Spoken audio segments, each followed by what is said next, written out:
it's Stacy with Bridges 52.7, and I want to take a minute to talk about Red One. So, new Christmas movie came out this year.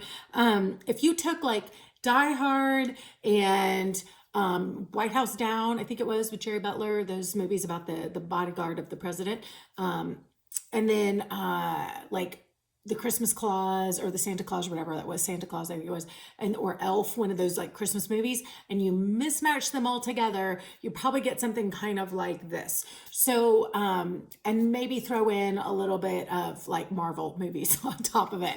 So it kind of has this kind of interesting mismatch of genres. It's kind of fun and different in some ways. Like I kind of liked it. I will say I really loved it for some of the messaging that is in there that is so incredibly kingdom. So I'm going to get to that in a minute because this was really exciting for me. But I want to give just a little bit of a preface and disclaimer here. First off, I would say if you're going to go see it, please do your homework on this one. It's not just a simple Christmas movie that you should take the whole family to. Do some research. There's some partial nudity in it, and there is some two of the villains, Chris Evans even calls them in the movie demonic ish kinds of forces. So one of them he's got horns and stuff, Krampus, he's got a really, it made me uncomfortable, honestly. But I'm a little more sensitive to some of that. And then the Christmas witch. So they're not shown as good things, right? I mean, they're supposed to be the evil forces they're battling, but some people will have a hard time with that, or it might be scary, right, to younger audiences. So again, whether it's your sensitivity to certain things or just your maturity level, there are some things in there that were not for littles, I would say, for sure. So do your research before you go and just make sure that this is something you want to see. But whether or not you see the movie, here's what I'm super excited about. And I think I can do this fairly quickly, but the message of the movie, they're really going after. So when Santa started giving stuff away, they start saying like, he didn't want to have a list. He didn't want to do this naughty and nice thing. He just wanted to give. But other people thought there should be a list and that they should modify who gets stuff, thinking they could help monitor or manipulate and control people's behavior. And I love that somebody is bringing this up because I've really had a hard time with this idea of what list are you on, because it does feel so manipulative to me, because the Bible says that the rain falls on the just and the unjust. Like rain's a good thing if you're like an agricultural society, right? Like you need rain for your crops. So, but the blessings of the Lord fall on everyone, and he doesn't only bless those who are good little people, right? Not that there aren't ever consequences for our bad actions, but he loves to bless people, period, because he loves us, right? I mean, the prodigal son is like such a great story because he goes and does everything wrong and he's still welcomed back and blessed the moment he shows back up. A broken and contrite heart the Lord will not despise, right? So I love that we're kind of addressing, to me, it's so kingdom to really address, is the idea of the naughty and nice list, a term of meting out blessings to people. Is that really kingdom? And yet our whole Santa lore has to do with this. I mean, this is like so at the heart of it. And in this movie, there's really a huge thing about like one of the characters is having a really hard time getting into the Christmas spirit because he loves the kids, but the adults are so petty and small and grabby, and they're all about the stuff and they're just not nice. And it so troubles his heart that he's like, I think I want out of this Santa gig because I'm tired of this happening.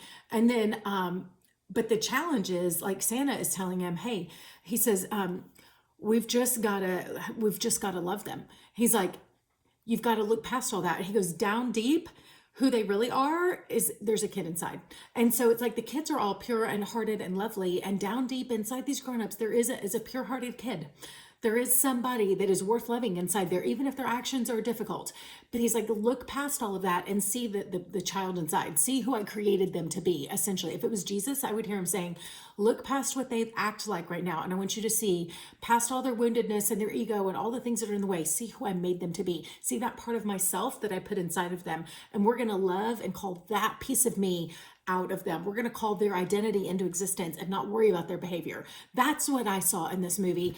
And that learning to look past all the unsavory parts of people and still choose to honor and love what is good in them without trying to manipulate behavior. And this whole war that breaks out in the movie is because somebody is like, I'm going to put the fear of God in them, basically. I'm going to punish them. Everyone who did something wrong, anything wrong, I'm going to punish them because I'm so tired of all the ugly in the world and I want the world to be a nicer place. So I'm going to manipulate it, control it, and force it.